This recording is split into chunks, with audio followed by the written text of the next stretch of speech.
অৰুণোদয় আঁচনিৰ গুৰুত্বপূৰ্ণ আপডেট লৈ আহিছোঁ। সেইটো আপডেট হ'ল, যদি আপোনালোকে আগৰ পৰা প্ৰতি মাহে অৰুণোদয় আঁচনি পইচা লাভ কৰি আছিল অথবা আপোনালোকে এইবাৰ অৰুণোদয় আঁচনি 3.0ত নতুনকৈ এপ্লিকেশ্যন কৰিছে, তেনেহ'লে কিন্তু 7 অক্টোবৰত সকলোৰে একাউণ্টত অৰুণোদয় আঁচনি পইচা 1250 টকা সোমাই গৈছে। যদি আপোনালোকৰ একাউণ্টত 7 অক্টোবৰত অৰুণোদয় আঁচনি পইচা সোমোৱা নাই, এতিয়া আপোনালোকে কি কৰিব লাগিব, কি কৰিলে আপোনালোকে অৰুণোদয় আঁচনি পইচা 1250 টকা লাভ কৰিব, KYC কৰিব লাগিব নে আৰু ডকুমেণ্ট জমা কৰিব লাগিব, কেনেকৈ লাভ কৰিব আপোনালোকে অৰুণোদয় আঁচনিৰ পইচা, মই আজি এইটো ভিডিঅ'ত আপোনালোকক সম্পূৰ্ণ প্ৰচেছ ষ্টেপ বাই ষ্টেপ দেখুৱাই দি আছোঁ। আপোনালোকে জানিবলৈ হ'লে ভিডিঅ'টো সম্পূৰ্ণকৈ চাই ল'ব, স্কিপ নকৰাকৈ। আৰু যদি আপোনালোকে মোৰ চেনেলত নিউ হয়, মোৰ চেনেলটো ছাবস্ক্ৰাইব কৰি ৰাখি দিব।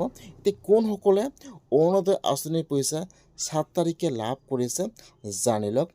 যিসকলে মুখ্যমন্ত্ৰীৰ এইখন চিঠি লাভ কৰিছে, সেইসকলে কিন্তু সকলোৱে 7 অক্টোবৰত অৰুণোদয় আঁচনিৰ পইচা লাভ কৰিছে। যদি আপোনালোকে মুখ্যমন্ত্ৰীৰ সেইখন চিঠি লাভ কৰিছিল, তেনেহ'লে কিন্তু আপোনালোকে অৰুণোদয় আঁচনিৰ পইচা লাভ কৰিব। অথবা যদি আপোনালোকৰ একাউণ্টত এতিয়াও অৰুণোদয় আঁচনিৰ পইচা সোমোৱা নাই, তেনেহ'লে কিন্তু আপোনালোকে একো চিন্তা কৰিব নালাগে, আপোনালোকে অৰুণোদয় আঁচনিৰ পইচা লাভ কৰিব। যিসকলে চিঠিখন লাভ কৰিছে, সকলোৱে কিন্তু অৰুণোদয় আঁচনিৰ পইচা লাভ কৰিব। আৰু যিসকলে চিঠিখন লাভ কৰা নাই, সেইসকলে আপোনালোকে আজি অথবা আপোনালোকে 12 তাৰিখত আপোনালোকৰ একাউণ্টটো চেক কৰিব যে আপোনালোকৰ একাউণ্টত অৰুণোদয় আঁচনিৰ পইচা সোমাইছেনে সোমোৱা নাই।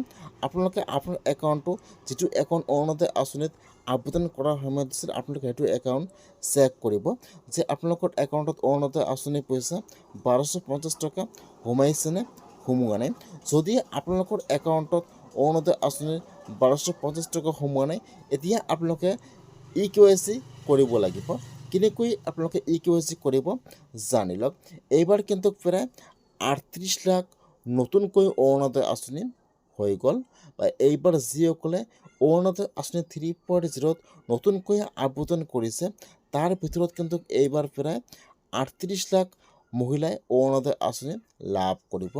যদি আপোনালোকে অৰুণোদয় আঁচনিত আবেদন কৰিছে অথবা আপোনালোকে বিধৱা মহিলা হয়, আপোনালোকে অৰুণোদয় আঁচনি পোৱাৰ যোগ্য হয়, আপোনালোকে এতিয়া অৰুণোদয় আঁচনি পইচা লাভ কৰা নাই, আপোনালোকে আপোনালোকৰ সকলো একাউণ্ট চেক কৰিব।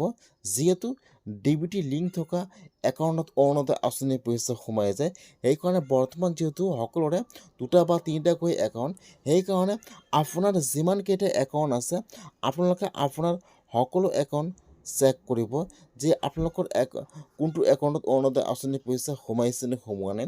আপোনালোকে 12 তাৰিখে সকলো একাউণ্ট চেক কৰিব।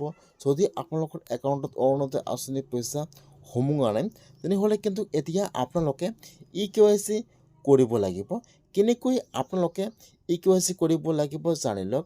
এতিয়া যদি আপোনালোকে অৰুণোদয় আঁচনি পোৱাৰ যোগ্য হয়, আপোনালোকে অৰুণোদয় আঁচনি লাভ কৰা নাই, তেনেহ'লে আপোনালোকে আপোনাৰ সকলো ডকুমেণ্ট জেৰক্স কৰিব।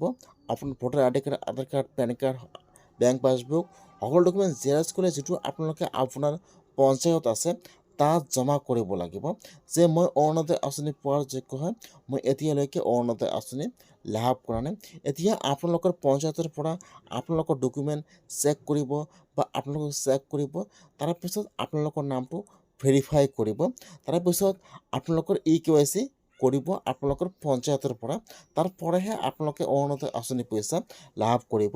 যদি আপোনালোকে এইবাৰ অৰুণোদয় আঁচনিত নতুনকৈ আবেদন কৰিছে অথবা আপোনালোকে আগৰ পৰা প্ৰতি মাহে অৰুণোদয় আঁচনি পইচা লাভ কৰি আছিল, তেনেহ'লে আপোনালোকে আপোনালোকৰ একাউণ্টটো 12 তাৰিখে চেক কৰিব।